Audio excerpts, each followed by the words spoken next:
Selama 5 tahun, aku bekerja lembur setiap hari membangun perusahaan kami. Tepat saat perusahaan itu sukses, suamiku selingkuh, mengambil alih perusahaan, dan mengusirku. Tapi dia tidak tahu, almarhum ayahku sudah tahu kelicikannya. Sebelum meninggal, dia tidak memberiku tabungan, tapi dia memberiku senjata yang tersembunyi.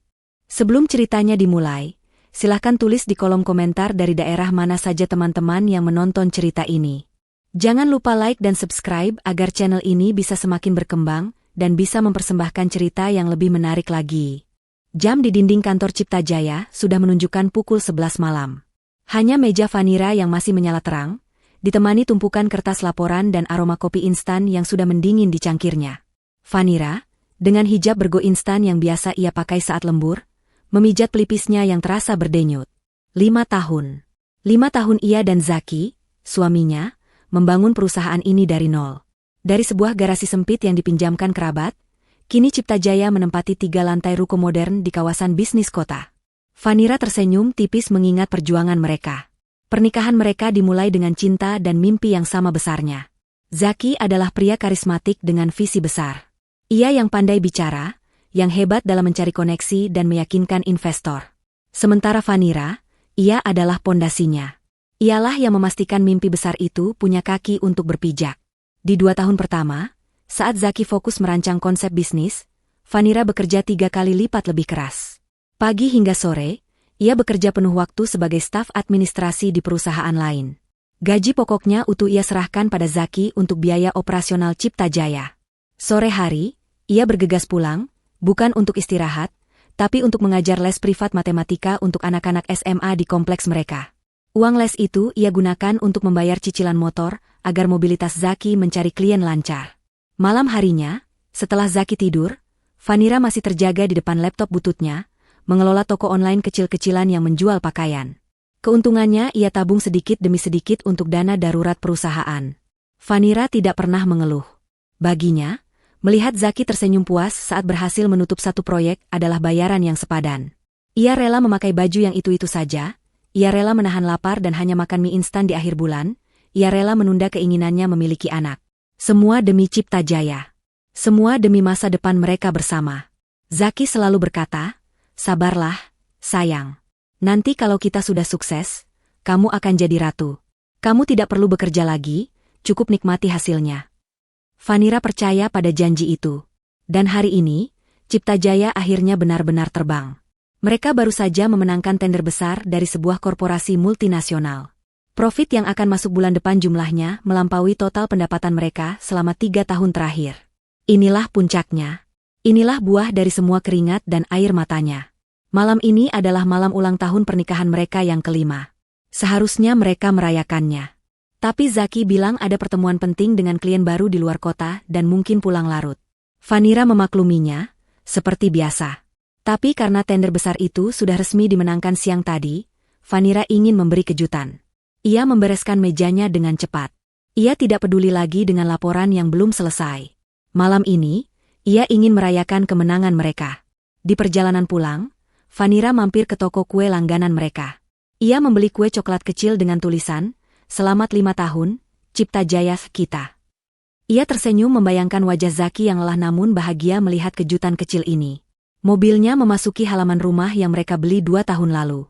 Rumah itu adalah bukti kesuksesan awal mereka. Rumah itu juga dibeli atas nama perusahaan, saran dari Zaki agar pajaknya lebih ringan. Vanira tidak terlalu mengerti soal itu, ia percaya penuh pada suaminya. Aneh, mobil Zaki sudah terparkir di garasi. Vanira mengerutkan kening. Bukankah Zaki bilang ada pertemuan di luar kota? Mungkin pertemuannya batal atau selesai lebih cepat. Baguslah, pikir Vanira. Kejutan ini akan semakin sempurna. Ia melangkah pelan masuk ke dalam rumah. Sepi. Lampu ruang tengah padam. Vanira berjalan menuju dapur untuk meletakkan tas kerjanya, namun ia berhenti saat melewati tangga. Lampu kamar tidur mereka menyala. Dan ia mendengar suara. Bukan suara Zaki yang sedang menelepon, tapi suara tawa. Tawa suaminya, disusul tawa seorang wanita yang sangat ia kenali. Laras. Sekretaris baru Zaki yang baru bekerja 3 bulan. Jantung Vanira berdebar kencang. Ia menelan ludah, mencoba berpikir positif. Mungkin mereka sedang mendiskusikan pekerjaan. Mungkin Laras mengantarkan dokumen penting. Vanira menaiki tangga satu persatu, langkahnya terasa berat. Pintu kamar mereka sedikit terbuka. Dari celah itu, aroma parfum yang asing, parfum Laras yang selalu semerbak di kantor, menusuk hidungnya. Dan ia mendengar percakapan itu. Kamu hebat, Zack. Akhirnya tender besar itu dapat juga. Suara Laras terdengar manja. Tentu saja. Tapi aku lelah sekali berpura-pura di depan Vanira. Dia bekerja keras seperti kuda. Lihat saja penampilannya. Kucel, selalu pakai hijab instan yang sama. Dia pikir perusahaan ini bisa besar tanpaku, balas Zaki. Hati Vanira terasa seperti diremas. Jadi, kapan kamu akan menceraikannya? Aku sudah tidak sabar ingin jadi nyonya di rumah ini, rengek Laras. Sabar, sayang. Sebentar lagi, semua sudah aku siapkan. Dia itu bodoh sekali. Dia bekerja keras mengumpulkan uang agar kita bisa menikmati semua ini. Kita hanya perlu menunggu waktu yang tepat. Kaki Vanira lemas. Kotak kue yang ia pegang erat kini terasa sangat berat. Dunianya runtuh dalam hitungan detik. Dengan sisa tenaga, ia mendorong pintu kamar itu hingga terbuka lebar. Zaki dan Laras, dalam kondisi yang tidak seharusnya, menoleh kaget. Mata Zaki membelalak. Laras menjerit kecil dan buru-buru menarik selimut. Tapi Vanira tidak melihat itu. Ia hanya melihat wajah suaminya, pria yang ia korbankan segalanya untuknya, sedang menatapnya tanpa rasa bersalah. Kotak kue itu jatuh dari tangannya. Isinya berhamburan di lantai marmer yang dingin. Tepat di depan kaki Zaki. Hening. Hanya suara napas Vanira yang terengah-engah menahan tangis dan amarah. Zaki adalah yang pertama kali memecah keheningan. Bukan dengan permintaan maaf, tapi dengan helaan napas kesal. Kenapa kamu pulang? Bukannya kamu lembur? Vanira menatapnya tak percaya. Lembur? Aku lembur setiap hari selama 5 tahun, Zaki. Untuk ini? Untuk kamu membawa perempuan lain ke kamar kita? Di rumah yang aku bantu cicil? Suara Vanira bergetar hebat. Zaki bangkit dari tempat tidur. Ia tidak merasa perlu menutupi tubuhnya di depan Vanira. Dengan santai, ia mengambil jubah tidurnya. Laras, di belakangnya, tersenyum sinis sambil ikut memakai pakaiannya. Sudahlah, Vanira, jangan berlebihan. Semua sudah terjadi, kata Zaki dengan nada dingin. Berlebihan? Vanira tertawa kering, air matanya mulai mengalir. Aku mengorbankan masa mudaku. Aku bekerja 3 pekerjaan. Aku tidak pernah membeli baju baru agar perusahaan ini bisa berjalan. Dan kamu bilang aku berlebihan. Itu pilihanmu, sahut Laras tiba-tiba, suaranya tajam. Kamu yang memilih jadi istri bodoh yang rela diperbudak. Zaki itu butuh pendamping yang sepadan, yang cantik, yang pintar merawat diri. Bukan wanita kucel sepertimu. Tutup mulutmu, bentak Vanira. Ia maju selangkah hendak menampar Laras, tapi Zaki menahannya dengan kasar. Zaki mencengkeram lengan Vanira begitu erat, hingga Vanira meringis kesakitan. Jangan sentuh dia, Vanira, desis Zaki. Dia benar. Aku sudah muak denganmu. Vanira tertegun. Pria yang dulu selalu memeluknya hangat saat ia kelelahan, kini menatapnya dengan kebencian. Apa salahku, Zack? Lirihnya. Zaki melepaskan cengkeramannya dan berjalan ke meja kerjanya di sudut kamar. Ia membuka laci, mengeluarkan sebuah map coklat, dan melemparkannya ke tempat tidur di depan Vanira. Kita cerai. 2 kata itu menghantam Vanira lebih keras daripada pemandangan perselingkuhan tadi. Cerai? Aku sudah mengurus semuanya. Itu suratnya, kamu tinggal tanda tangan, kata Zaki, seolah sedang membicarakan kontrak kerja. Vanira menggeleng. Tidak. Aku tidak mau. Cipta Jaya, perusahaan itu milik kita berdua. Kita membangunnya bersama. Zaki tertawa. Tawa yang paling menakutkan yang pernah Vanira dengar. Perusahaan itu? Kamu yakin itu milik kita? Zaki mengambil map lain dari laci yang sama. Ia membukanya dan menunjukkan selembar kertas. Bacalah. Terutama bagian yang ini. Vanira membacanya dengan pandangan kabur. Itu adalah akta pendirian perusahaan. Tapi ada lembar tambahan. Surat pelepasan hak saham. Di sana, tertulis jelas bahwa Vanira setuju melepaskan seluruh kepemilikan sahamnya dan memberikannya kepada Zaki. Dan di bagian bawah, ada tanda tangannya. Vanira syok. Ia tidak ingat pernah menandatangani ini. Kapan? Kamu tidak ingat? Zaki tersenyum licik. 3 tahun lalu. Saat kita sedang mengurus perizinan baru. Aku selipkan dokumen ini di antara tumpukan dokumen pajak yang harus kamu tanda tangani malam itu. Kamu sedang kelelahan, seperti biasa. Kamu bahkan tidak membacanya.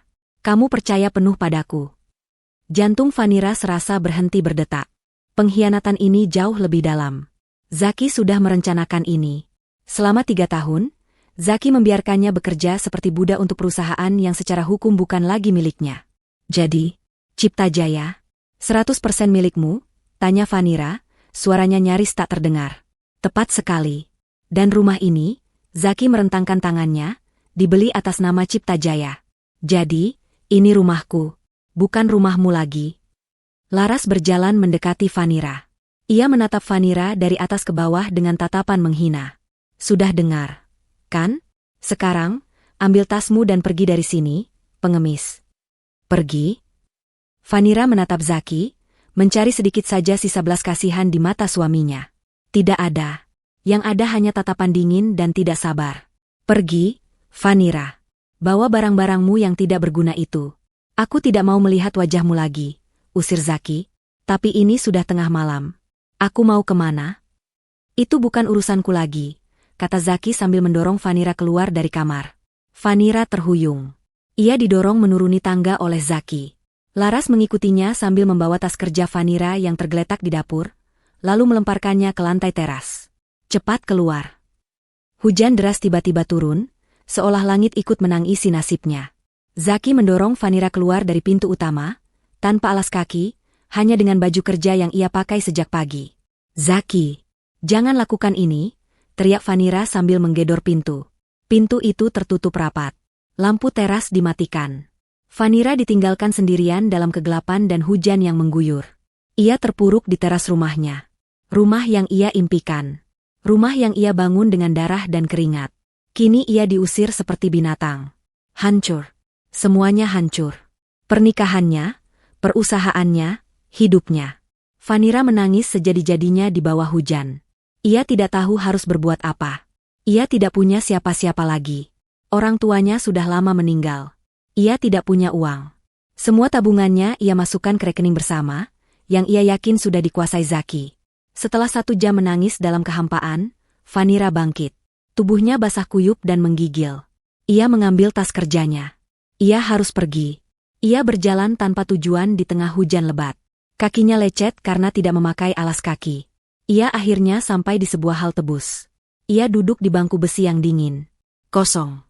Hanya ada dia dan rasa sakit yang tak terperi.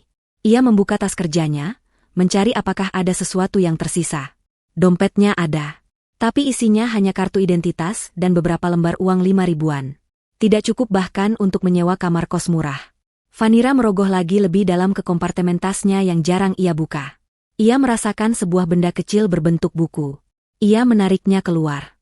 Sebuah buku tabungan ban yang sudah kusam dan berwarna biru pudar. Itu adalah buku tabungan atas namanya, rekening yang dibuka oleh almarhum ayahnya saat ia masih kecil. Ayahnya hanya seorang manajer menengah di sebuah perusahaan BUMN, tapi ia sangat menyayangi Vanira. Sebelum meninggal 10 tahun lalu, ayahnya memberikan buku ini padanya. Vanira, kata ayahnya waktu itu, ini rekeningmu. Ayah sudah isikan sedikit.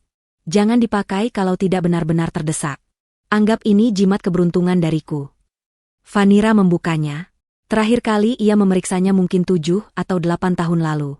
Saldo terakhir yang tercetak di sana adalah 10 juta rupiah. Uang itu tidak pernah ia sentuh. Ia melupakannya. 10 juta. Di titik ini, uang itu adalah segalanya. Itu cukup untuk bertahan hidup, untuk menyewa kamar kecil, untuk membeli makan selama beberapa minggu ke depan. Besok pagi, hal pertama yang akan ia lakukan adalah pergi ke bank. Ia akan mengambil semua uang itu. Itu satu-satunya harapan yang ia miliki sekarang. Vanira memeluk buku tabungan kecil itu erat-erat di dadanya yang sesak. Hujan masih turun dengan derasnya. Matahari pagi menembus kelopak mata Vanira. Ia terbangun dalam posisi duduk yang kaku di bangku halte bus yang dingin. Tubuhnya terasa remuk. Sisa hujan semalam membuat pakaian kerjanya yang tipis menjadi lembab dan dingin menempel di kulit. Hijab instan yang ia pakai sudah lepek dan berantakan. Kakinya yang tidak beralas kaki terasa perih dan kotor. Rasa lapar melilit perutnya. Ia tidak makan apa-apa sejak siang kemarin. Tapi rasa lapar itu tidak seberapa dibanding rasa perih di hatinya. Wajah Zaki yang dingin dan senyum sinis laras terus berputar di kepalanya. Pengkhianatan itu terasa begitu nyata, menusuk setiap sendi kehidupannya. Ia diusir dari rumahnya sendiri, dari perusahaan yang ia bangun dengan keringatnya. Ia kini seorang gelandangan. Tapi Vanira tidak membiarkan dirinya menangis lagi. Air matanya sudah kering. Yang tersisa adalah tekad. Tekad untuk bertahan hidup. Ia merogoh tas kerjanya, memastikan buku tabungan biru pudar itu masih ada. Masih. Benda kecil itu adalah satu-satunya jangkar yang ia miliki di dunia ini. 10 juta rupiah. Uang itu harus ia dapatkan hari ini. Ia bangkit, tubuhnya menggigil menahan dingin dan lapar. Ia berjalan tertatih, menghindari kerikil tajam di trotoar. Bank yang dituju tidak terlalu jauh, sekitar 3 kilometer dari halte itu. Ia melewatinya setiap hari dalam perjalanan ke kantor. Dulu, ia melihat gedung bank yang megah itu dari dalam mobilnya yang nyaman. Hari ini, ia berjalan ke sana dengan kaki telanjang. Setiap langkah adalah siksaan. Orang-orang yang bergegas berangkat kerja menatapnya dengan aneh. Ada yang menatap iba, ada yang menatap jijik. Vanira menundukkan kepalanya, menyembunyikan wajahnya di balik sisa-sisa hijabnya.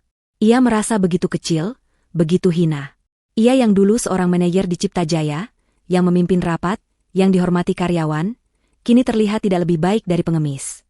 Sesampainya di depan pintu kaca bank yang mengkilap, ia ragu. Seorang satpam yang tegap menatapnya dengan curiga. Vanira menelan ludah. Ia mencoba merapikan pakaiannya yang kusut dan kotor, tapi sia-sia. Ia menarik napas dalam-dalam, mengabaikan tatapan satpam itu, dan melangkah masuk. Udara dingin dari pendingin ruangan langsung menerpa tubuhnya yang lembab, membuatnya menggigil hebat. Bank itu ramai. Para nasabah duduk rapi di kursi tunggu, wangi dan bersih. Vanira merasa seperti noda di atas lantai marmer yang putih bersih. Ia berjalan ke sudut ruangan, ke arah toilet. Ia harus membersihkan diri setidaknya sedikit. Di dalam toilet, ia menatap pantulan dirinya di cermin. Wajahnya pucat, matanya bengkak, bibirnya kering. Ia membasuh wajahnya dengan air dingin, mencoba mengembalikan sedikit kesadaran. Ia merapikan hijabnya sebisanya. Ia mencuci kakinya yang kotor di wastafel, tidak peduli jika ada yang melihat. Ia harus terlihat pantas, setidaknya agar tidak langsung diusir. Setelah merasa sedikit lebih baik, ia keluar dan mengambil nomor antrean untuk layanan teller. Jantungnya berdebar kencang. Bagaimana jika rekeningnya sudah tidak aktif? Bagaimana jika uangnya sudah hangus? Bagaimana jika ada masalah administrasi? Nomornya dipanggil. Loket 3. Vanira berjalan ke loket. Seorang pria parubaya berkacamata tersenyum ramah. Di dadanya tersemat nama, Herman. Selamat pagi, Ibu. Ada yang bisa saya bantu? Suara Vanira serak. Pagi, Pak. Saya mau ambil semua sisa tabungan saya. Ia menyodorkan buku tabungan biru yang sudah lecek itu bersama kartu identitasnya. Pak Herman menerimanya. Ia menatap buku tabungan yang sudah tua itu dengan sedikit kerutan di dahi, lalu beralih menatap Vanira, lalu kembali ke buku tabungan. Baik, Bu Vanira. Silakan ditunggu sebentar, saya cek dulu datanya. Vanira mengangguk, jemarinya terkepal erat di atas meja. Ia melihat Pak Herman mengetikkan sesuatu di komputernya. Dahi pria itu semakin berkerut. Pak Herman mengetik lagi, kali ini dengan lebih lambat, seolah sedang memverifikasi setiap angka. Ia lalu menatap layarnya dengan mata terbelalak. Ada masalah, Pak? Tanya Vanira cemas. Uangnya masih ada, kan? 10 juta rupiah. Pak Herman tidak langsung menjawab. Ia mengangkat gagang telepon di mejanya, menekan satu tombol, dan berbicara dengan suara pelan yang tidak bisa didengar Vanira. Pak, bisa ke loket 3? Ada nasabah prioritas. Segera. Nasabah prioritas? Vanira bingung. Apa maksudnya? Tak lama, seorang pria yang tampak seperti kepala cabang bank datang tergopoh-gopoh. Pak Herman menunjuk ke layar komputernya. Kepala cabang itu membungkuk, melihat, dan wajahnya langsung berubah pucat. Ia lalu menatap Vanira dengan tatapan yang sulit diartikan. Campuran antara kaget, hormat, dan tidak percaya. Ibu Vanira? Tanya kepala cabang itu dengan suara yang dibuat seramah mungkin, meski sedikit gemetar. Iya, Pak, jawab Vanira, semakin takut. Mari, Bu. Silakan ikut saya ke ruangan saya. Kita bicarakan di dalam. Herman, kamu ikut juga? Kata kepala cabang itu. Vanira ditarik keluar dari antrean. Nasabah lain menatapnya dengan penasaran. Vanira merasa seperti seorang kriminal yang tertangkap. Apakah ia melakukan kesalahan? Apakah ayahnya dulu punya utang di bank ini? Ia dibawa masuk ke sebuah ruangan VVIP yang mewah di lantai 2. Jauh berbeda dengan ruang tunggu di bawah. Sofa kulit yang empuk, meja kayu yang kokoh, dan aroma kopi yang harum. Silakan duduk, Bu Vanira. Mau minum apa? Teh hangat? Kopi? Tawar kepala cabang. Air putih saja, Pak. Sebenarnya ada apa ini? Apa saya tidak bisa mengambil uang saya? Tanya Vanira langsung ke intinya. Kepala cabang itu duduk di depannya, sementara Pak Herman berdiri di sampingnya sambil memegang tablet. Bukan begitu, Bu, kata kepala cabang itu pelan. Kami hanya kaget. Rekening ini sudah sangat lama tidak ada transaksi penarikan. Kami harus melakukan verifikasi. Pak Herman menyodorkan tablet itu ke kepala cabang, yang kemudian menggesernya ke depan Vanira. Layar itu menunjukkan detail rekeningnya. Bu Vanira, kata Pak Herman dengan suara bergetar. Anda tadi bilang mau mengambil 10 juta rupiah? Iya, Pak. Semua sisa tabungan saya. Pak Herman menelan ludah. Ia menunjuk deretan angka di layar tablet. Maaf, Bu. Saya harus konfirmasi. Maksud Anda 10 juta? Dolar Amerika? Vanira menatap deretan angka itu. Ada banyak sekali angka 0. Dan di depannya, ada simbol USD. Dunianya berhenti berputar untuk kedua kalinya dalam 12 jam. Tidak, bisik Vanira. Tidak mungkin. Itu pasti salah. Ayah saya hanya manajer biasa. 10 juta rupiah, Pak, bukan dolar. Pak Herman menggeleng pelan. Datanya sangat jelas. Bu, saldo Anda saat ini bukan 10 juta rupiah. Saldo Anda adalah 10 juta, 200.450 dolar Amerika Serikat. Dan itu belum termasuk aset lainnya. Vanira terdiam. Ia menatap angka itu. 10 juta dolar. Jika dirupiahkan, angkanya terlalu banyak untuk ia hitung. Kepalanya pusing. Ia merasa akan pingsan. Vanira mencengkeram erat lengan sofa. Ruangan ber-AC itu tiba-tiba terasa pengap. Bapak pasti bercanda, desisnya. Ini tidak masuk akal. Ayah saya sudah meninggal 10 tahun lalu. Dia hanya pegawai BUMN. Mana mungkin dia punya uang sebanyak ini? Kepala cabang itu memberi isyarat kepada Pak Herman. Pak Herman segera menyodorkan segelas air putih yang tadi dipesankan. Silakan diminum dulu, Bu. Tenangkan diri Anda. Ini bukan kesalahan. Vanira meneguk air itu dengan tangan gemetar. Bu Vanira, Pak Herman memulai penjelasannya dengan suara yang sangat hati-hati. Rekening ini bukan rekening tabungan biasa seperti yang Ibu kira. Ini adalah trust fund. Sebuah rekening dana perwalian yang disiapkan oleh almarhum ayah Anda. Dana perwalian? Vanira sama sekali tidak mengerti istilah itu. Sederhananya begini, Bu, Pak Herman mencoba menjelaskan. Jauh sebelum meninggal, ayah Anda menyimpan sejumlah besar aset di bank kami. Aset ini bukan hanya uang tunai. Saldo 10 juta rupiah yang Ibu lihat di buku tabungan itu, hanyalah saldo awal saat rekening dibuka 20 tahun lalu. Setelah ayah Anda meninggal 10 tahun lalu, sesuai instruksinya, seluruh asetnya yang lain, yang kami ketahui ditransfer dari rekening di Swiss, dilebur dan dimasukkan ke dalam trust fund ini. Dana ini kemudian dikelola secara profesional oleh divisi wealth management kami. Vanira terdiam. Swiss? Ayahnya? Pria sederhana yang setiap pagi membuatkannya sarapan nasi goreng. Pria yang mengajarinya naik sepeda.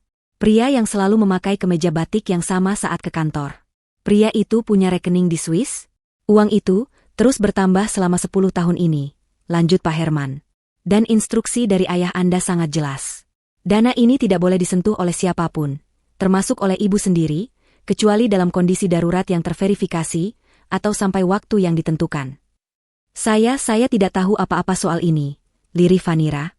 Ia merasa seperti sedang membaca cerita novel, bukan kisah hidupnya. Ia teringat kata-kata ayahnya, ini untuk saat kamu benar-benar terdesak. Ayahnya pasti tahu. Tapi apa yang ayahnya tahu? Vanira menatap Pak Herman. Jadi, saya bisa mengambil uang ini. Tentu saja, Bu.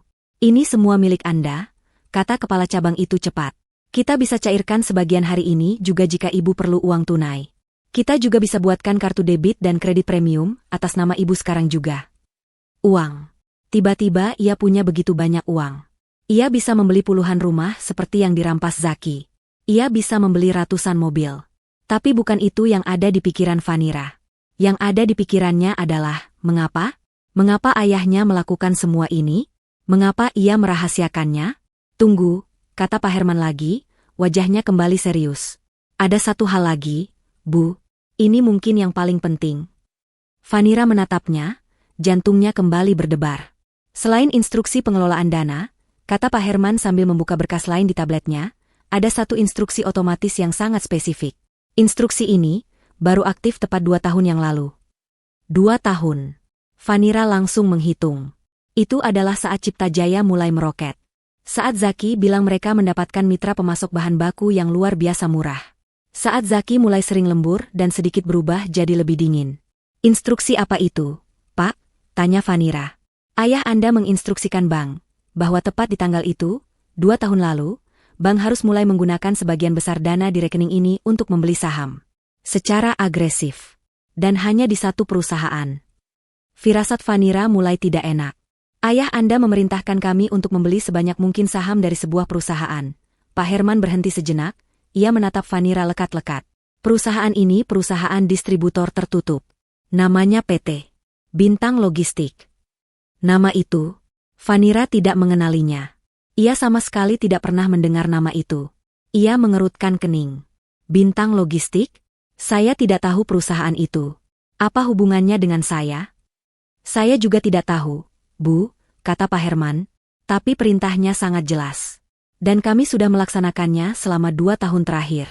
Setiap ada kesempatan, kami membeli sahamnya dari pemegang lain. Lalu, berapa banyak saham yang saya miliki di perusahaan itu? Pak Herman menggeser layar tabletnya. Ia menunjukkan sebuah diagram lingkaran. Sampai penutupan pasar saham kemarin, Bu, katanya dengan suara pelan. Rekening ini, atas nama Ibu Vanira kini secara resmi memiliki 60% saham PT Bintang Logistik. Ibu adalah pemegang saham mayoritas. Vanira masih bingung. Ia kaya raya, itu ia sudah paham. Tapi ia juga kini memiliki perusahaan antah berantah. Apa gunanya ini semua? Maaf, Pak Herman, kata Vanira. Saya tidak mengerti. Apa istimewanya perusahaan ini? Kepala cabang yang sedari tadi diam, kini angkat bicara. Bu Vanira, saya rasa ini bukan kebetulan. Kami melakukan sedikit riset internal saat instruksi pembelian ini aktif. PT Bintang Logistik adalah perusahaan distributor dan pemasok bahan baku. Vanira masih menunggu. Kepala cabang itu melanjutkan. Mereka adalah distributor eksklusif dan satu-satunya di Indonesia untuk semua bahan baku impor utama yang digunakan oleh PT Cipta Jaya. Tubuh Vanira menegang. Kepala cabang itu mengangguk pelan. Perusahaan yang ibu bangun bersama suami ibu, kesuksesannya selama 2 tahun ini bergantung penuh pada pasokan dari Bintang Logistik. Perusahaan yang sekarang, ibu kuasai. Napas Vanira tercekat. Ini bukan sekadar warisan. Ini adalah sebuah rencana. Sebuah skakmat yang disiapkan ayahnya 10 tahun lalu. Pak Herman kemudian berkata lagi. Ada satu lagi, Bu. Ada Save Deposit Box yang terhubung dengan rekening ini. Kuncinya kami simpan. Sesuai instruksi, kunci ini harus diberikan kepada ibu jika ibu datang untuk mengakses rekening ini. Pak Herman mengambil sebuah kotak bludru kecil dari laci dan menyerahkannya pada Vanira. Di dalamnya ada sebuah kunci brankas kuningan yang berat. Apa isinya? Tanya Vanira. Kami tidak tahu, Bu. Hanya ibu yang boleh membukanya. Jalan pikiran Vanira mulai berlari kencang. Ia bukan lagi korban. Ia bukan lagi wanita terbuang. Ia baru saja diberi sebuah senjata. Sebuah bom waktu yang siap meledak di tangan Zaki. Pak, kata Vanira, suaranya kini tidak lagi bergetar. Suaranya dingin, tenang, dan penuh perhitungan. Bawa saya ke brankas itu. Sekarang.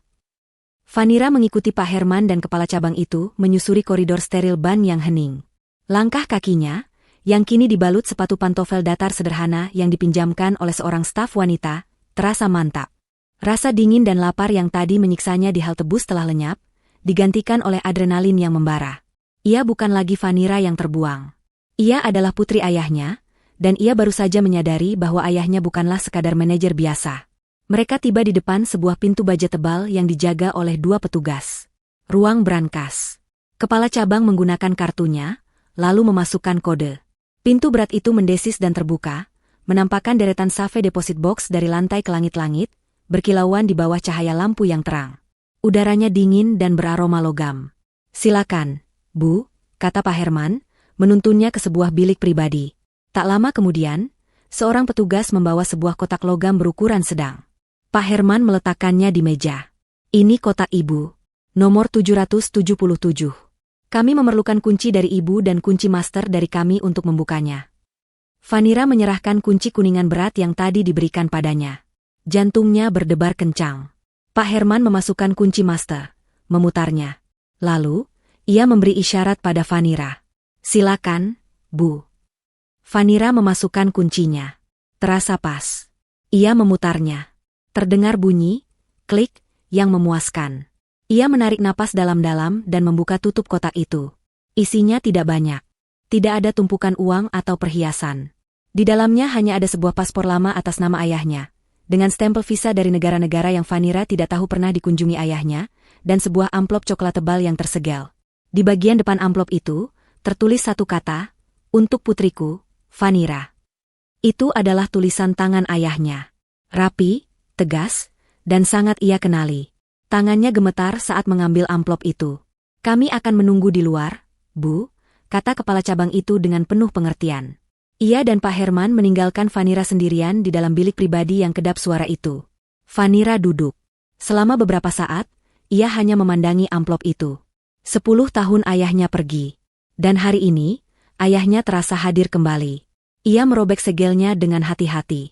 Di dalamnya ada beberapa lembar kertas yang diketik rapi. Ia mulai membaca. "Vanira, putriku tersayang. Jika kamu membaca surat ini, itu berarti dua hal. Pertama, ayah sudah lama pergi. Kedua, kamu berada dalam masalah besar, sebesar yang ayah takutkan akan terjadi padamu. Ayah harap hari ini tidak pernah datang. Ayah harap kamu membuka ini di usia tua, hanya karena penasaran. Tapi ayah tahu, harapan ayah mungkin terlalu tinggi." Air mata mulai menggenang di pelupuk mata Vanira. "Ayah harus minta maaf padamu, Nak. Ayah membohongimu seumur hidupmu. Ayah bukan sekadar manajer biasa. Dulu, jauh sebelum kamu lahir, kakekmu, ayah dari ayah, mewariskan sebuah perusahaan investasi kecil di Eropa. Ayah mengembangkannya diam-diam. Ayah punya cukup uang untuk membuat kita hidup seperti raja. Tapi ayah memilih untuk tidak. Ayah ingin kamu tumbuh normal. Ayah ingin kamu belajar bekerja keras, menghargai uang, dan menjadi wanita yang mandiri. Ayah tidak mau kamu tumbuh manja. Maafkan keegoisan ayah." Vanira terisak pelan. Jadi, kesederhanaan mereka selama ini adalah sebuah pilihan. Sebuah sandiwara. Lalu, Vanira melanjutkan membaca, "Kamu membawa Zaki pulang." Ayah langsung mengenalinya. Namanya, wajahnya.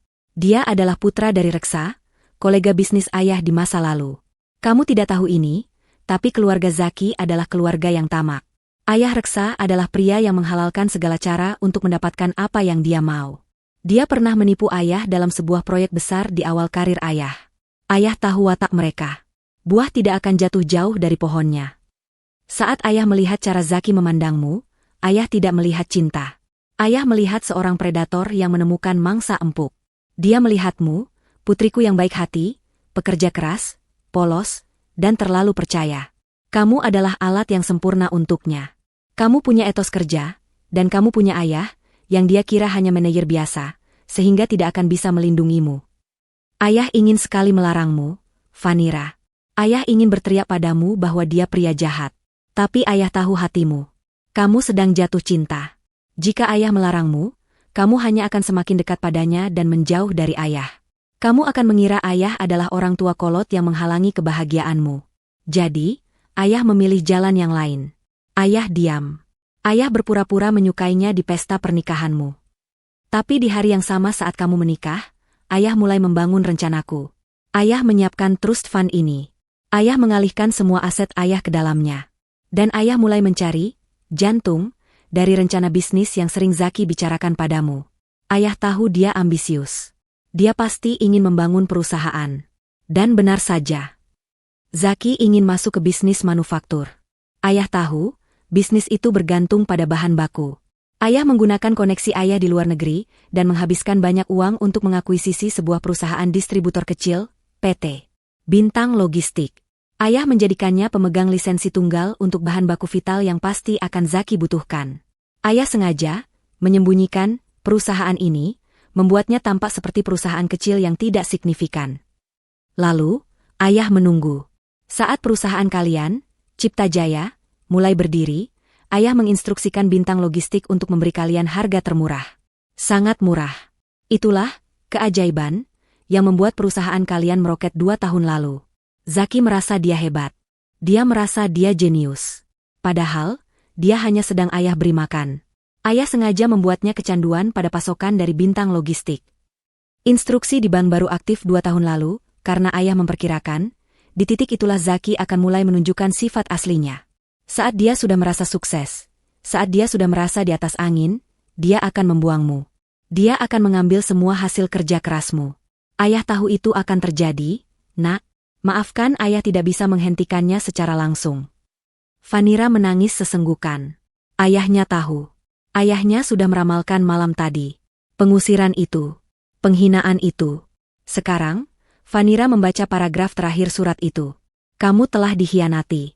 Kamu pasti merasa hancur. Tapi angkat kepalamu, Vanira.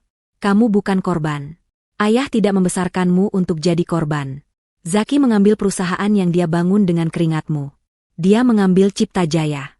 Tapi dia tidak tahu bahwa Cipta Jaya hanyalah tubuh. Dia tidak bisa hidup tanpa jantung. Bintang Logistik adalah jantungnya. Dan sekarang, kamu memegang jantung itu di tanganmu. Gunakan ini, nak. Gunakan semua yang ayah tinggalkan. Uang, kekuasaan, dan perusahaan itu. Ambil kembali apa yang menjadi hakmu. Buat dia membayar setiap tetes air matamu. Ayah mungkin tidak bisa mendampingimu, tapi ayah sudah memberimu pedangnya. Sekarang, pergi, dan berjuanglah. Ayah selalu bangga padamu. Surat itu selesai. Vanira terdiam lama. Air matanya berhenti mengalir. Yang tersisa adalah api. Api kemarahan yang dingin dan terfokus. Ia melipat surat itu dengan rapi. Ia mengambil paspor ayahnya. Ia memasukkan kembali semuanya ke dalam brankas. Ia keluar dari bilik itu. Pak Herman dan kepala cabang menatapnya dengan cemas. Wajah Vanira yang mereka lihat sekarang bukanlah wajah wanita bingung yang tadi masuk. Wajahnya tenang, dingin, dan matanya memancarkan ketegasan yang menakutkan. Pak, kata Vanira kepada kepala cabang. Suaranya tidak lagi serak. Suaranya mantap. Saya butuh beberapa hal. Pertama, cairkan $100.000 ke rekening baru saya. Saya butuh uang tunai dan kartu debit premium sekarang. Kedua, saya mau tim pengacara terbaik yang bank ini miliki. Saya mau mereka bertemu saya dalam 1 jam. Ketiga, saya mau laporan lengkap PT Bintang Logistik dan semua kontraknya dengan PT Cipta Jaya ada di meja saya sebelum makan siang. Kepala cabang itu tertegun sejenak, lalu mengangguk cepat. Baik, Bu Vanira. Segera kami siapkan. Ada lagi. Vanira menatap pantulan dirinya di kaca. Pakaiannya masih kotor dan kusut. Dan tolong, katanya, panggilkan manajer butik terbaik di kota ini. Suruh dia menemui saya di kamar hotel terbaik yang bisa Anda pesankan. Saya harus membeli beberapa pakaian baru. 1 minggu berlalu. Bagi Zaki dan Laras, itu adalah minggu terindah dalam hidup mereka. Vanira lenyap begitu saja. Zaki sudah menduga wanita itu akan terlalu malu untuk muncul. Ia pasti sedang menangis di suatu tempat. Mungkin di rumah kerabat jauh, atau di kos-kosan murah. Zaki tidak peduli. Ia sudah memblokir nomor Vanira dan memerintahkan Satpam Cipta Jaya untuk tidak mengizinkan Vanira masuk ke area gedung dengan alasan apapun. Cipta Jaya kini sepenuhnya miliknya. Dan Laras, dengan status barunya sebagai calon nyonya Zaki, langsung mengambil alih. Ia pindah ke rumah Zaki, membuang semua barang peninggalan Vanira. Ia memesan mobil sport baru dengan uang perusahaan. Ia bahkan sudah mulai merombak total ruang kerja Zaki, mengganti semua perabotan sederhana pilihan Vanira dengan meja marmer impor dan kursi kulit yang mewah. Hari ini adalah puncaknya. Zaki mengadakan rapat dewan direksi darurat. Agenda utamanya adalah mengumumkan status perceraiannya dan secara resmi mengangkat Laras sebagai direktur keuangan yang baru, menggantikan posisi Vanira yang selama ini bekerja tanpa jabatan resmi. Pukul 10 pagi. Ruang rapat utama Cipta Jaya sudah terisi. Beberapa manajer senior yang dulu direkrut oleh Vanira tampak tidak nyaman. Mereka tahu seberapa keras Vanira bekerja. Tapi Zaki adalah pemilik perusahaan, mereka tidak bisa berbuat apa-apa. Zaki duduk di kursi utama di ujung meja. Ia tersenyum lebar, memancarkan aura kemenangan. Laras duduk di samping kanannya, memakai gaun merah menyala yang mencolok, sibuk memainkan pena mahalnya. Selamat pagi, semuanya. Zaki membuka rapat dengan suara lantang. Terima kasih sudah hadir dalam pemberitahuan mendadak ini. Saya punya beberapa pengumuman penting yang akan menentukan masa depan cerah Cipta Jaya. Para manajer hanya diam, menunggu. Seperti yang mungkin sudah kalian dengar, lanjut Zaki, hubungan saya dan Vanira sudah berakhir. Kami resmi bercerai. Ia mengatakannya dengan enteng, seolah sedang mengumumkan pergantian vendor kopi. Dan untuk mengisi kekosongan manajemen, saya dengan bangga mempersembahkan. Tepat saat Zaki hendak menyebut nama Laras, pintu ruang rapat yang terbuat dari kayu jati solid itu terbuka. Semua orang menoleh. Dua orang pria berjas hitam mahal dan berwajah serius masuk terlebih dahulu, seperti pengawal. Di belakang mereka, terdengar bunyi ketukan sepatu hak tinggi yang teratur di lantai marmer. Lalu, ia masuk. Seluruh ruangan terdiam. Napas Zaki tertahan di tenggorokannya. Laras, yang sedang mengagumi kukunya, mendongak dan matanya membelalak. Itu Vanira. Tapi itu bukan Vanira yang mereka kenal. Bukan Vanira dengan hijab instan yang kucel, kemeja longgar, dan wajah lelah tanpa riasan. Wanita yang berdiri di ambang pintu itu adalah sosok yang sama sekali berbeda. Ia mengenakan setelan celana palazzo berwarna putih gading yang dijahit sempurna, dipadukan dengan blus sutra berwarna zamrud. Hijabnya ditata rapi dan elegan, terbuat dari bahan sifon mewah yang serasi dengan blusnya. Wajahnya dirias tipis namun profesional, menonjolkan matanya yang kini menatap tajam dan dingin. Ia tidak lagi terlihat seperti korban. Ia terlihat seperti seorang ratu. Vanira? Zaki adalah yang pertama bersuara, nadanya kaget bercampur marah. Beraninya kamu kesini? Satpam. Siapa yang mengizinkan dia masuk? Vanira tersenyum tipis. Senyum yang tidak sampai ke matanya. Ia berjalan santai memasuki ruangan, diapit oleh dua pria berjas tadi, yang ternyata adalah pengacara senior dari salah satu firma hukum terbesar di negeri itu. Selamat pagi, Zaki. Suara Vanira terdengar tenang dan jelas, memenuhi ruangan yang hening. Maaf, apa aku mengganggu pestamu? Apa maumu? Desis Zaki, mencoba mengembalikan wibawanya. Kamu sudah tidak punya urusan di sini. Perusahaan ini milikku. Rumah itu milikku. Kamu bukan siapa-siapa. Laras ikut menimpali, suaranya sinis. Wah, sudah dapat sugar daddy baru ya? Bisa beli baju mahal. Tapi sayang, pengemis tetap pengemis. Pergi dari sini. Vanira bahkan tidak melirik Laras. Matanya tertuju lurus pada Zaki. Benar, Cipta Jaya memang milikmu, Zaki. Aku sudah mengecek dokumennya. Sangat licik. Aku akui itu, kata Vanira. Ia berjalan pelan mengitari meja, membuat semua manajer menahan napas. Tapi, lanjutnya, sebuah perusahaan manufaktur sehebat apapun, tidak akan bisa berproduksi jika tidak punya bahan baku, bukan? Zaki mulai merasa tidak enak. Apa maksudmu? Aku menghabiskan 1 minggu ini untuk belajar, kata Vanira. Dan aku menemukan fakta yang menarik. Seluruh kesuksesan Cipta Jaya selama 2 tahun terakhir bergantung penuh pada satu supplier tunggal. Pemasok yang memberimu harga, ajaib, sehingga profitmu meroket. Benar, kan? Wajah Zaki mulai pucat. PT. Bintang Logistik, kata Vanira, menyebut nama itu seperti mantera. Pemasok bahan baku utamamu. Pemasok yang memegang kontrak eksklusif yang tidak bisa kamu batalkan. Apa urusannya denganmu? Bentak Zaki. Salah satu pengacara Vanira melangkah maju dan meletakkan setumpuk dokumen tebal di atas meja, tepat di depan Zaki.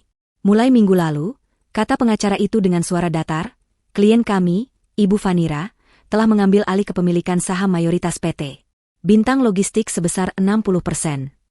Hening. Zaki menatap dokumen itu, lalu menatap Vanira. Ia tidak mengerti. 60%? Bisik Zaki. Bagaimana bisa? Itu tidak mungkin. Vanira kini berdiri di ujung meja yang lain, berhadapan langsung dengan Zaki.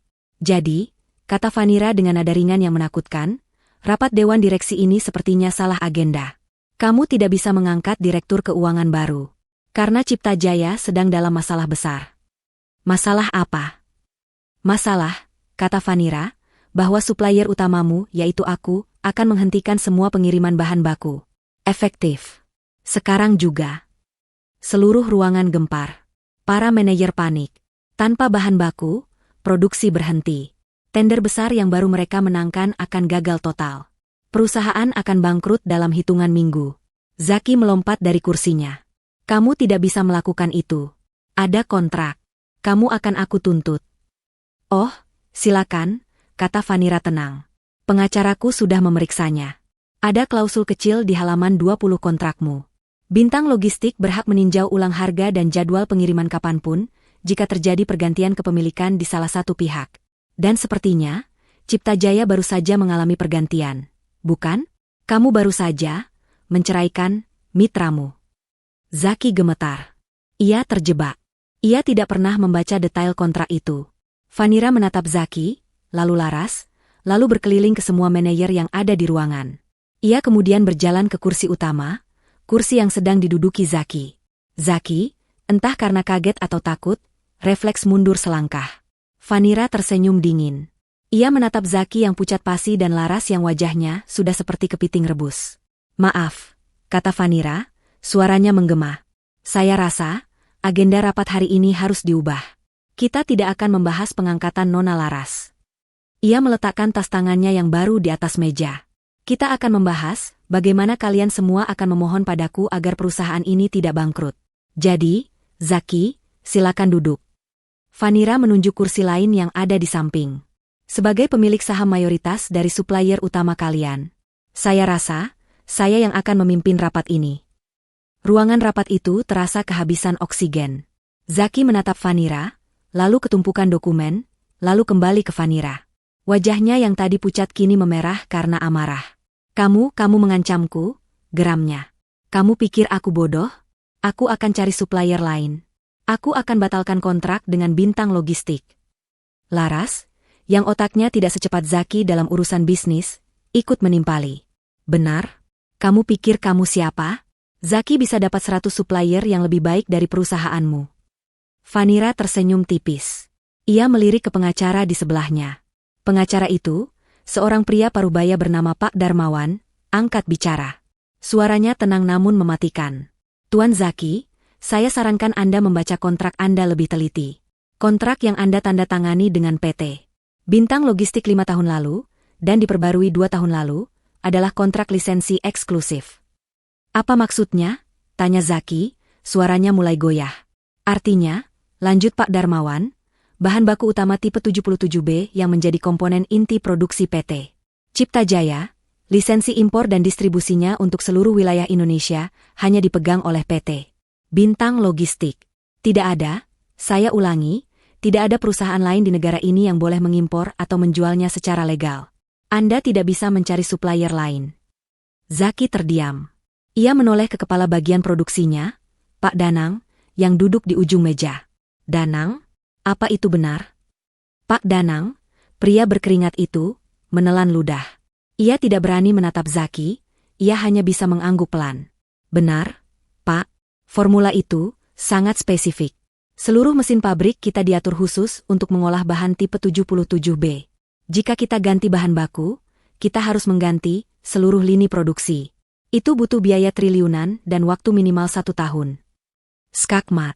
Semua orang di ruangan itu kini paham. Cipta Jaya tidak bisa beroperasi tanpa Bintang Logistik. Zaki telah membangun kerajaannya di atas pondasi yang dimiliki orang lain. Dan orang itu adalah wanita yang baru saja ia campakan. Zaki gemetar. Keringat dingin mulai membanjiri ke meja mahalnya. Ia melihat tender besar yang baru ia menangkan. Proyek itu punya tenggat waktu 3 bulan. Tanpa bahan baku, ia tidak hanya kehilangan profit. Ia akan dituntut miliaran rupiah karena gagal memenuhi kontrak. Ia bangkrut. Sikap arogannya langsung luntur. Ia menatap Vanira dengan pandangan yang berbeda. Ini bukan lagi istrinya yang kucel. Ini adalah lawannya. Vanira, katanya, suaranya kini melunak, mencoba jalur negosiasi. Oke, aku mengerti. Kamu menang. Kamu pintar. Aku minta maaf sudah menyakitimu. Laras membelalak. Zaki, apa yang kamu lakukan? Kenapa kamu minta maaf padanya? Zaki mengabaikan Laras. Ia fokus pada Vanira. Vanira, jangan hancurkan perusahaan kita. Ini juga hasil kerjamu, kan? Kamu tidak mau melihat ini semua hancur, kan? Baiklah, apa maumu? Kamu mau uang? Aku berikan. Kamu mau setengah asetku? Ambil. Ambil rumah itu. Ambil mobil. Tapi tolong, jangan hentikan pasokan bahan bakunya. Vanira tertawa kecil. Tawa yang dingin dan tanpa humor. Perusahaan kita? Kamu lucu, Zaki. Bukankah kamu bilang di kamar tidurmu, di depan selingkuhanmu, bahwa aku bodoh? Bahwa aku bekerja seperti kuda agar kalian bisa menikmati hasilnya? Bukankah kamu sudah pastikan secara hukum bahwa perusahaan ini 100% milikmu? Vanira melangkah mendekati meja, meletakkan kedua telapak tangannya di atas permukaan kayu yang dingin. Kamu benar. Ini perusahaanmu. Bukan perusahaanku. Aku tidak punya sentimen apa-apa lagi pada Cipta Jaya. Wajah Zaki kembali pucat pasi. Lalu, apa maumu? Aku? Vanira tersenyum. Aku hanya pebisnis. Dan sebagai pemilik bintang logistik, aku kesini untuk menagih utang. Utang? Zaki bingung. Apa maksudmu? Cipta Jaya tidak punya utang. Laporan keuangan kita bersih. Kita selalu bayar semua tagihan tepat waktu. Ia menoleh ke Laras, yang ia jadikan direktur keuangan dadakan. Laras mengangguk panik. Bi benar, pembayaran kita lancar. Oh, pembayaran kalian lancar, kata Vanira. Tapi kalian membayar dengan harga yang salah. Pak Darmawan kembali membuka map dokumen yang lain. Ini adalah map kedua. Tuan Zaki, kata Pak Darmawan. Sepertinya Anda tidak pernah membaca laporan keuangan dari sisi supplier Anda. Selama 2 tahun terakhir, pemilik bintang logistik sebelumnya, almarhum ayah Ibu Vanira, sengaja memberi Anda harga diskon 90%. Apa? Seru Zaki. Harga yang Anda bayar, lanjut Pak Darmawan, hanyalah 10% dari harga asli bahan baku. 90% sisanya dicatat oleh bintang logistik sebagai piutang. Sebagai utang dagang Cipta Jaya. Itu adalah strategi dari pemilik lama untuk membantu Anda tumbuh. Zaki merasa lantai di bawah kakinya runtuh. Tidak mungkin. Itu jebakan. Itu bisnis, koreksi Vanira. Ayahku memberimu modal dengan cara yang tidak kamu sadari. Kamu terlalu sibuk menghitung profit, sampai lupa melihat tumpukan utangmu yang sebenarnya. Berapa? Desis Zaki. Berapa utangnya? Pak Darmawan membalik halaman terakhir di dokumennya, dan menunjukkan angka paling bawah. Total akumulasi utang pokok PT. Cipta Jaya kepada PT. Bintang logistik selama 2 tahun terakhir, ditambah bunga keterlambatan yang otomatis aktif karena Anda melanggar klausul kontrak, adalah 50 miliar rupiah. 50 miliar. Angka itu menggema di ruangan. Para manajer terkesiap. Laras hampir pingsan. Itu adalah angka yang mustahil. Total aset perusahaan pun mungkin tidak sampai segitu. Dan, tambah Pak Darmawan, sesuai perjanjian kredit yang Anda tanda tangani, utang ini jatuh tempo seketika saat terjadi pergantian kepemilikan di bintang logistik. Yang artinya, utang itu jatuh tempo hari ini. Sekarang juga. Zaki ambruk di kursinya. Tamat. Ini benar-benar tamat. Ia tidak punya 50 miliar. Ia tidak punya 5 miliar. Semua uangnya habis untuk membeli mobil mewah, apartemen untuk Laras, dan gaya hidup barunya.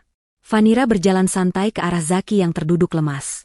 Ia menatap pria yang telah menghancurkan hidupnya itu dengan tatapan dingin. Kamu punya 2 pilihan, Zaki, kata Vanira dengan suara pelan namun jelas. 1, bayar lunas 50 miliar rupiah itu sekarang juga. Tunai. Ke rekening bintang logistik. Aku tidak punya. Lirih Zaki. Aku tahu, potong Vanira. Jadi, kamu hanya punya pilihan kedua. Vanira mengambil selembar dokumen terakhir dari Pak Darmawan, dan meletakkannya di depan Zaki. Itu adalah surat perjanjian jual beli saham.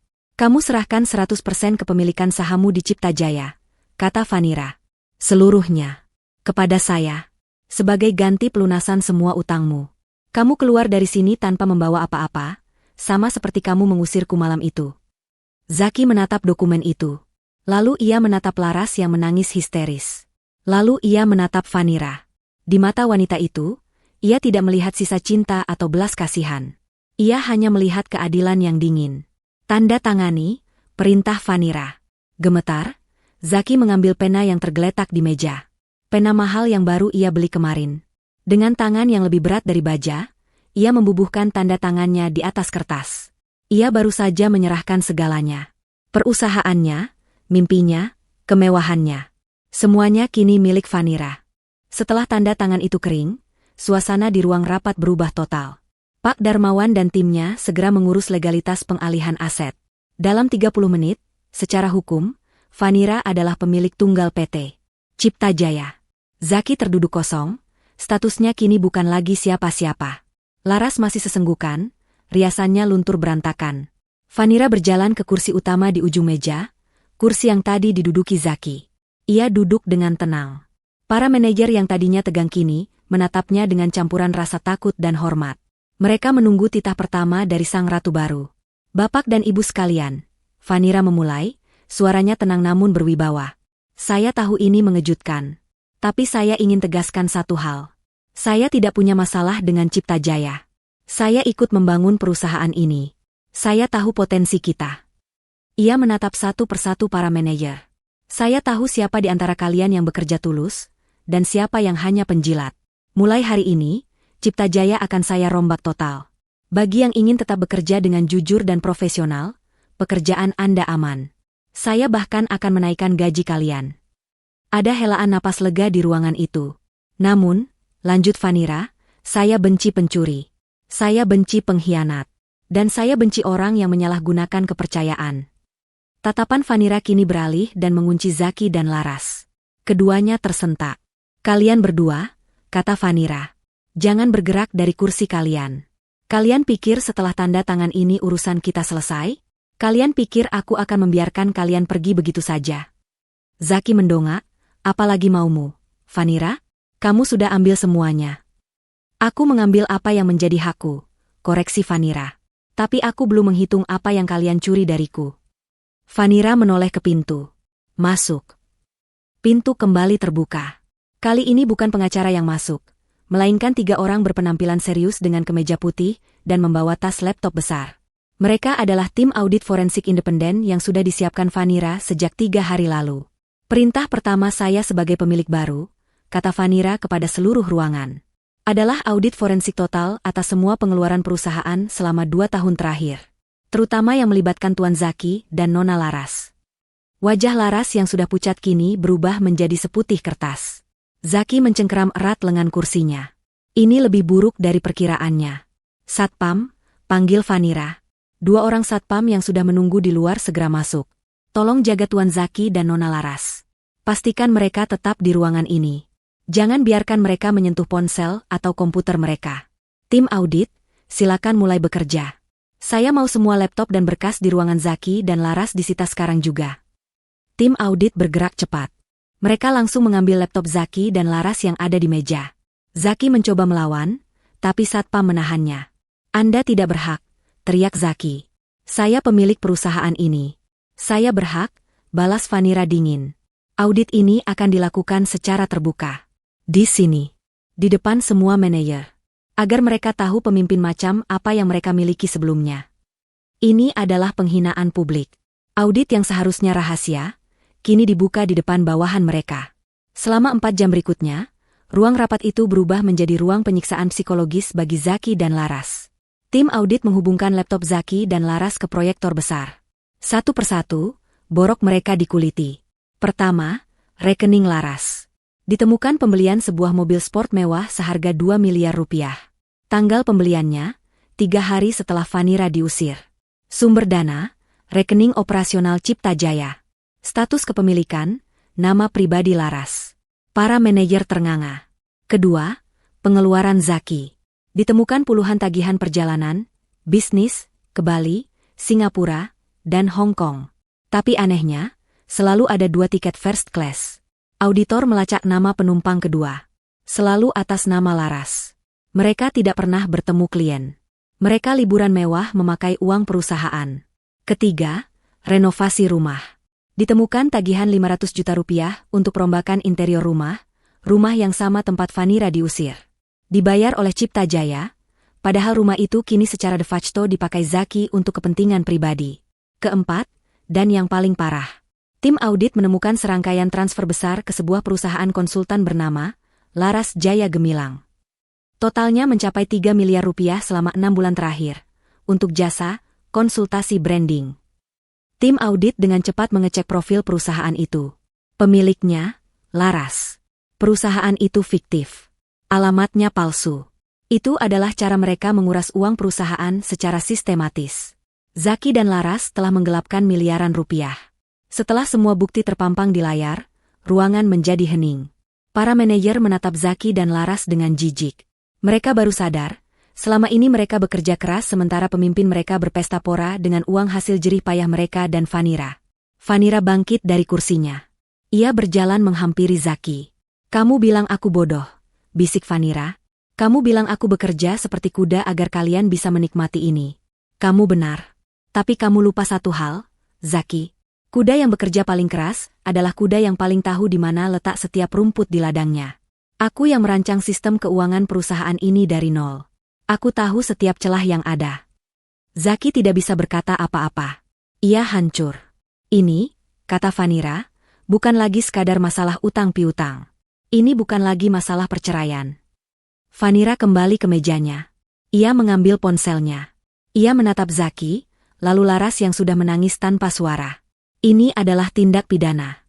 Penggelapan dana dalam jabatan. Penipuan. Pencucian uang." Vanira menekan sebuah nomor. "Halo, selamat siang. Saya ingin melaporkan tindak pidana penggelapan dana perusahaan di PT Cipta Jaya. Pelakunya ada di hadapan saya sekarang." Laras menjerit histeris. "Tidak. Vanira, jangan. Aku mohon. Aku kembalikan uangnya." Zaki mencoba kabur. Ia melompat dari kursinya dan berlari ke pintu. Tapi dua satpam itu sudah sigap. Mereka membekuk Zaki dan membantingnya ke lantai. "Tolong, Vanira. Ampuni aku. Jangan panggil polisi." Zaki meratap dari lantai, egonya hancur lebur. Vanira menatap mantan suaminya yang kini bersujud di kakinya, ditahan oleh satpam. Ia menatap wanita yang telah merusak rumah tangganya yang kini histeris ketakutan. Ia tidak merasakan apa-apa. Tidak ada iba. Tidak ada kasihan. Ia hanya menatap Zaki dengan dingin dan berkata, "Kamu seharusnya memikirkan itu sebelum kamu mengusirku malam itu." Polisi datang 30 menit kemudian. Zaki dan Laras diborgol di depan semua manajer. Mereka digiring keluar dari perusahaan yang mereka kira milik mereka. Saat melewati Vanira, Zaki menatapnya dengan penuh kebencian. Vanira hanya menatap balik, tanpa ekspresi, lalu berbalik badan menghadap para manajernya. "Rapat kita," katanya, seolah tidak terjadi apa-apa. "Kita lanjutkan. Mari kita bersihkan sampah-sampah ini dan bangun kembali perusahaan kita." 6 bulan telah berlalu sejak hari penangkapan itu. 6 bulan yang terasa seperti neraka bagi Zaki dan Laras, dan terasa seperti fajar baru bagi Vanira. Zaki dan Laras menghabiskan waktu mereka di sel tahanan. Aset mereka, termasuk mobil sport dan apartemen mewah Laras, telah dibekukan oleh kejaksaan. Mereka tidak bisa menyewa pengacara mahal yang biasa mereka gunakan. Zaki mencoba menghubungi semua koneksi bisnisnya, tapi tidak ada yang mau membantunya. Berita tentang penggelapan dana dan pengambil alihan Cipta Jaya oleh pemilik suppliernya telah menyebar seperti api. Nama Zaki hancur di dunia bisnis. Ia adalah racun. Laras, di sisi lain, hancur secara fisik dan mental. Tanpa perawatan salon yang mahal, tanpa pakaian mewah, ia kembali ke wujud aslinya. Ia menangis setiap hari, menyalahkan Zaki atas nasibnya. Di ruang interogasi, ia membocorkan semua yang ia tahu, mencoba menyelamatkan dirinya sendiri dengan menimpakan seluruh kesalahan pada Zaki. Ia mengaku hanya disuruh, dipaksa, dan diancam. Hari persidangan akhirnya tiba. Ruang sidang penuh sesak. Para jurnalis dari berbagai media bisnis dan kriminal berebut tempat di barisan depan. Di barisan belakang, duduk beberapa karyawan lama Cipta Jaya, termasuk Pak Danang, yang datang untuk memberi dukungan pada Vanira. Zaki dan Laras masuk ke ruang sidang dengan tangan diborgol, mengenakan rompi tahanan berwarna oranye. Pemandangan yang sangat kontras. Zaki, yang dulu gagah dengan jas mahal, kini terlihat kurus, matanya cekung, dan rambutnya acak-acakan. Laras, yang dulu glamor, kini pucat pasi tanpa riasan, matanya bengkak karena terus menangis. Lalu, Vanira masuk. Ia tidak masuk lewat pintu biasa. Ia masuk dari pintu saksi, didampingi oleh Pak Darmawan dan tim hukumnya. Ia mengenakan blus sederhana namun berkelas berwarna biru tua, dan hijab yang serasi. Ia berjalan tegak, wajahnya tenang. Ia duduk di barisan paling depan, tepat di seberang Zaki. Tatapan mereka bertemu sejenak. Zaki buru-buru memalingkan wajah, ia tidak sanggup. Ada rasa benci, malu, tapi yang paling besar, ada rasa takut di mata Zaki. Sidang dimulai. Jaksa penuntut umum membeberkan dakwaannya. Satu persatu, bukti kejahatan mereka dipaparkan di depan hakim. Foto-foto mobil sport Laras. Rekening koran perusahaan fiktif, Laras Jaya Gemilang. Bukti transfer miliaran rupiah dari rekening Cipta Jaya ke rekening pribadi Laras. Tiket perjalanan liburan mereka ke luar negeri yang dibayar dengan kartu kredit perusahaan. Pengacara Zaki, seorang pengacara publik yang tampak lelah, mencoba membantah. Yang mulia, katanya, ini adalah murni masalah rumah tangga. Ini adalah balas dendam seorang istri yang diceraikan. Klien saya, Tuan Zaki, adalah pendiri Cipta Jaya. Uang itu adalah uangnya sendiri. Bagaimana mungkin dia mencuri dari perusahaannya sendiri? Jaksa penuntut tersenyum sinis. Yang mulia, argumentasi pengacara terdakwa keliru. PT Cipta Jaya adalah badan hukum terpisah. Sekalipun Tuan Zaki adalah pemilik 100%, ia tidak bisa mengambil uang perusahaan untuk kepentingan pribadi tanpa melalui prosedur RUPS atau pembagian dividen. Apa yang ia lakukan adalah penggelapan dalam jabatan, dan itu tindak pidana. Lalu, pengacara Zaki memainkan kartu terakhirnya. Klien saya dijebak. Ibu Fanira, melalui perusahaannya Bintang Logistik, sengaja menciptakan utang fiktif 50 miliar untuk menjebak klien saya agar mau menyerahkan sahamnya. Ini perampokan, bukan penegakan hukum. Pak Darmawan, yang duduk di belakang jaksa, memberi isyarat. Jaksa itu mengangguk. Yang mulia, kata jaksa, masalah utang 50 miliar dan pengalihan saham adalah murni kasus perdata yang sudah selesai. Tuan Zaki secara sukarela menandatangani surat penyerahan saham untuk melunasi utang dagangnya. Itu tidak ada hubungannya dengan kasus pidana yang kita sidangkan hari ini. Jaksa itu kemudian membalikkan badan. Kasus hari ini adalah tentang 3 miliar rupiah yang mereka curi melalui perusahaan fiktif. Tentang 2 miliar rupiah untuk mobil sport Nona Laras. Tentang ratusan juta untuk liburan mereka. Ini adalah pencurian uang perusahaan yang dilakukan secara sadar dan sistematis. Dan kami punya saksi. Jaksa memanggil saksi, Nona Laras. Semua orang terkejut. Laras menjadi saksi? Laras didudukan di kursi saksi. Ia gemetar hebat. Pengacaranya telah menasihatinya, bekerja sama adalah satu-satunya cara mengurangi hukuman. Nona Laras, tanya jaksa. Apakah Anda pemilik perusahaan Laras Jaya Gemilang? Laras melirik Zaki. Zaki menatapnya tajam, mengancam. Laras menunduk. Iya, Pak.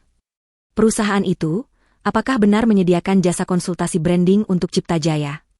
Saya. Laras mulai menangis. Saya tidak tahu, Pak. Jangan berbohong di bawah sumpah, Nona Laras. Jasa apa yang Anda berikan? Tidak ada, Pak, teriak Laras histeris. Tidak ada jasa. Itu ide Zaki. Dia bilang itu cara mudah mengambil uang perusahaan agar tidak ketahuan Fanira. Dia yang menyuruh saya membuatnya. Saya hanya disuruh tanda tangan. Dia bilang dia mencintai saya. Dia janji akan menikahi saya. Palu diketuk. Tenang. Zaki melompat dari kursinya. Bohong. Dia yang merencanakan semuanya. Dia mata duitan. Dia yang meracuniku untuk meninggalkan istriku. Dasar pelacur. Terdakwa Zaki, duduk, bentak hakim. Ruang sidang kacau. Dua antagonis itu kini saling serang, saling menyalahkan, membuka borok mereka sendiri di depan umum. Akhirnya, Fanira dipanggil sebagai saksi. Ia duduk di kursi saksi dengan tenang. Ibu Fanira, kata jaksa. Anda adalah pemilik Cipta Jaya saat ini, dan sebelumnya adalah istri terdakwa Zaki. Benar? Benar, Pak. Apakah Anda tahu tentang pengeluaran-pengeluaran ini? Saya tidak tahu secara spesifik, kata Fanira. Saya yang merancang sistem keuangan Cipta Jaya dari nol. Tapi 2 tahun terakhir, Tuan Zaki mengambil alih penuh akses ke rekening utama. Dia bilang, saya cukup fokus di operasional, biar dia yang mengurus keuangan strategis. Saya percaya padanya. Saya baru tahu skala pencurian ini setelah tim audit forensik masuk. Suara Fanira tenang, datar, dan profesional. Tidak ada dendam, hanya fakta. Justru ketenangan itulah yang membuat kesaksiannya semakin menusuk. Ia tidak terlihat seperti istri yang cemburu. Ia terlihat seperti seorang CEO yang dirampok oleh karyawannya sendiri. Pengacara Zaki mencoba menyerangnya. Ibu Vanira, bukankah Anda sakit hati? Anda memegang bintang logistik, Anda tahu suami Anda selingkuh, lalu Anda sengaja menjebaknya dengan utang dan audit ini. Ini semua balas dendam? Vanira menatap pengacara itu. Pak, jika dompet Anda dicuri, apakah Anda akan diam saja? Atau Anda akan lapor polisi? Saya dirampok. Saya lapor polisi. Jika pencurinya kebetulan adalah orang yang saya kenal, apakah itu salah saya? Saya hanya mengambil kembali apa yang menjadi hak saya, dan menuntut apa yang mereka curi. Masalah sakit hati saya adalah urusan pribadi. 3 miliar rupiah yang hilang itu adalah urusan hukum. Pengacara itu terdiam. Ia kalah telak. Setelah sidang yang berjalan selama 8 jam, hakim akhirnya masuk ke ruang musyawarah. Zaki dan Laras duduk terkulai. Mereka tahu mereka sudah kalah. 1 jam kemudian, hakim kembali. Ruangan hening. Setelah menimbang bukti-bukti, kata hakim ketua dengan suara berat. Kesaksian para saksi. Dan pengakuan terdakwa Laras, serta upaya terdakwa Zaki untuk berbohong di persidangan. Pengadilan memutuskan, terdakwa Zaki dan terdakwa Laras, secara sah dan meyakinkan, terbukti bersalah melakukan tindak pidana penggelapan dalam jabatan dan pencucian uang secara bersama-sama. Laras mulai terisak hebat. Hakim melanjutkan. Untuk perbuatan yang telah merugikan perusahaan dan para karyawan. Untuk perbuatan menyalahgunakan kepercayaan. Dan untuk upaya mengaburkan barang bukti. Hakim mengangkat palu tinggi-tinggi. Pengadilan menjatuhkan hukuman kepada terdakwa Zaki, 15 tahun penjara. Dan kepada terdakwa Laras, 10 tahun penjara. Serta denda untuk mengembalikan seluruh kerugian negara sebesar 5 miliar rupiah. Palu diketuk. Tidak. Laras menjerit histeris. Ia mencoba berlari, tapi ditangkap petugas. Zaki, ini semua karenamu. Aku membencimu. Kau hancurkan hidupku. Zaki tidak bereaksi. Ia hanya terduduk diam. Matanya kosong. Habis.